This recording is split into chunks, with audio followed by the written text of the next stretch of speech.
Peace on Earth. Ethan Indigo Smith. Hermetics of Tao, Part 4. Polarity. This is my favorite subject. In fact, I have written about it or pertaining to it.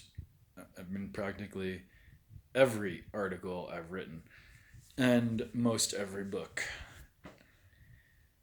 Polarity. Let me start with what to me is a most profound story about Pythagoras.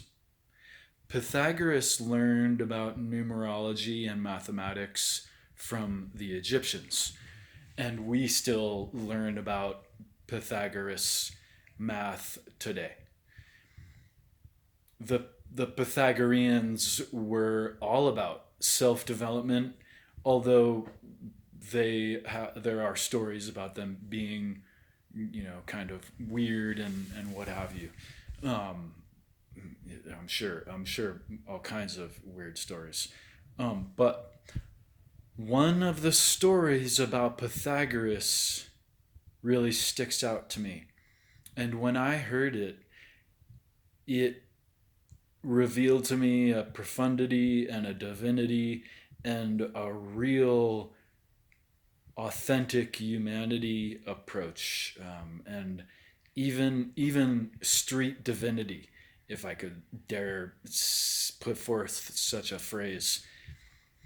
Pythagoras, whenever he would hear the number two, he would spit. And this reminds me of a very street centric attitude pertaining to certain authority figures in New York City. One of the quote unquote rules would be if you see NYPD, you hawk a loogie. And it reminds me of this. Uh, that's that's the street divinity aspect, and only in the sense that it's Pythagoras doing it.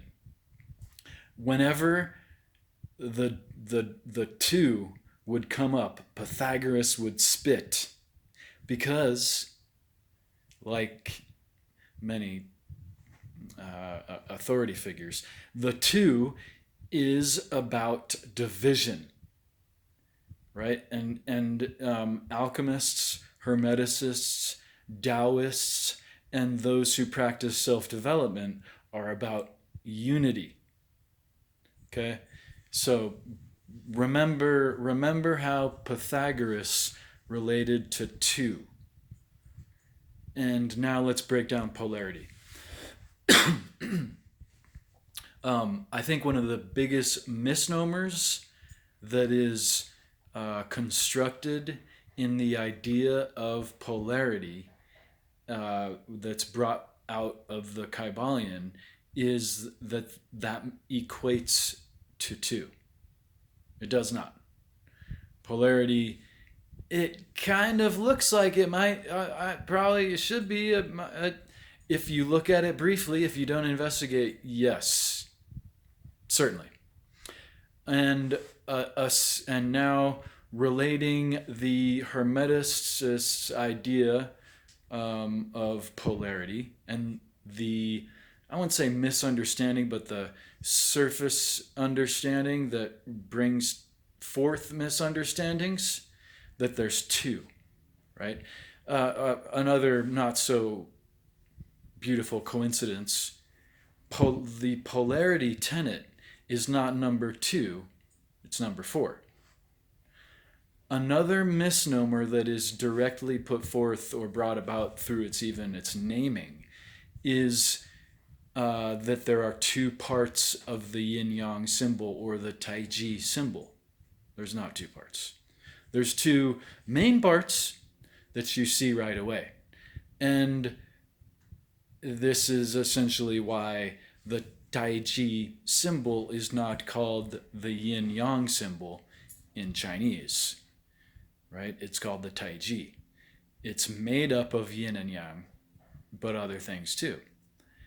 Primarily the yang within the yin and the yin within the yang, or major and minor yin and yang. So polarity actually is about four.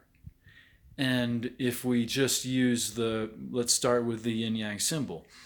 The polarity in the yin yang symbol is not formulated for division. It's not made to denote opposites. It's made to raise comprehension of contrasts so as you to then better be able to understand what's really going on.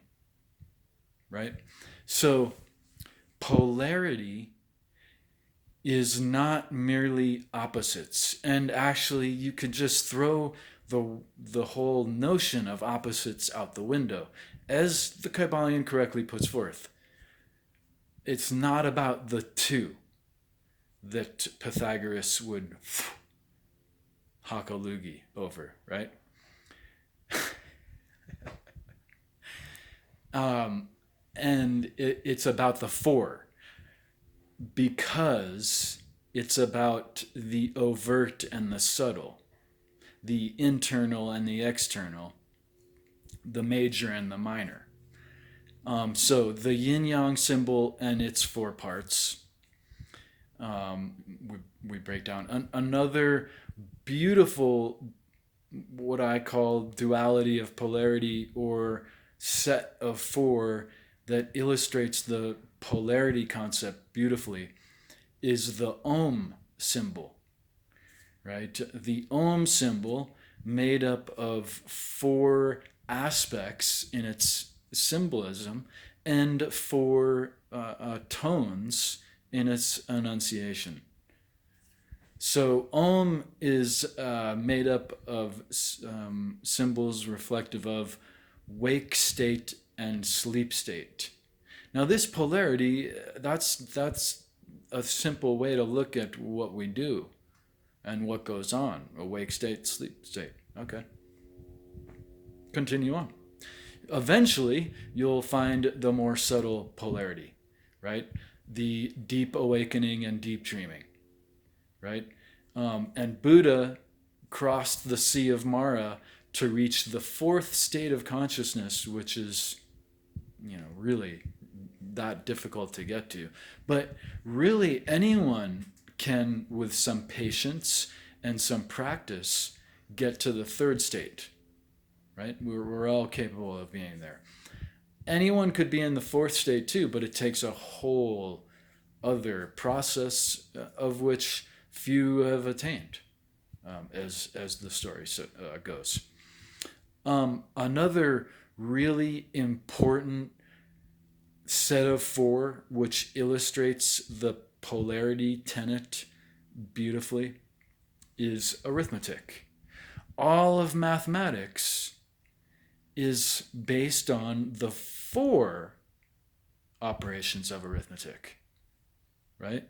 And the operations of arithmetic are in polarity, right?